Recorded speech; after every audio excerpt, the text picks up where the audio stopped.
About a month after my wife passed away, I was sitting on the couch, staring at the wall and trying to figure my life out, with our cat, Kitta. My wife named her, and she was a daddy's girl.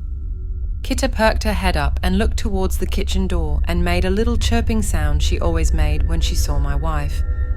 A second later, I heard one of the boards in the floor right outside the kitchen door squeak, which only happened when someone walked on it. Kitta got real excited and started making sounds while looking in that direction. I got a calming, peaceful feeling and just said, "Hey baby, I know you're here. I love you."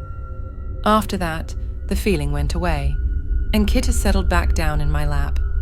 You all might think that I'm crazy, but I know what I saw and felt. Second story. My fiancé told me a story about a cat that saved the life of someone I now hold very dear and consider family. Note, this cat was very gentle and non-violent. That will be an important detail for later. The owner of the cat had double pneumonia in both the lungs. He was watching TV in his chair, and the cat was laying on his stomach when he fell asleep. The cat bit his lip a couple of times until he came to. Once he awoke, he started vomiting flesh and mucus.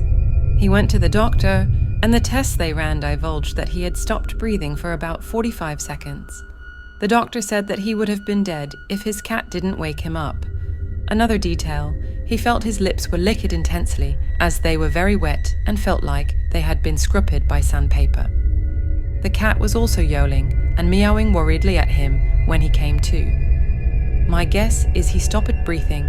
The cat tried to get him to respond to licks, and then when the cat realized he was still not breathing, resorted to violence and sound to wake him up and get him breathing again. Third story. When I was in the 4th grade, we lived in an area of North Carolina that was really hot and humid in the summer. This was back in the days when most homes had no AC, and people left their windows open and used fans to cool their houses. My family left all of our windows open and put a big box fan in the hallway to pull the cooler night air from the living room and kitchen, which had large windows, down the hallway to cool the bedrooms. One night, our little dog was in the hallway, barking like crazy.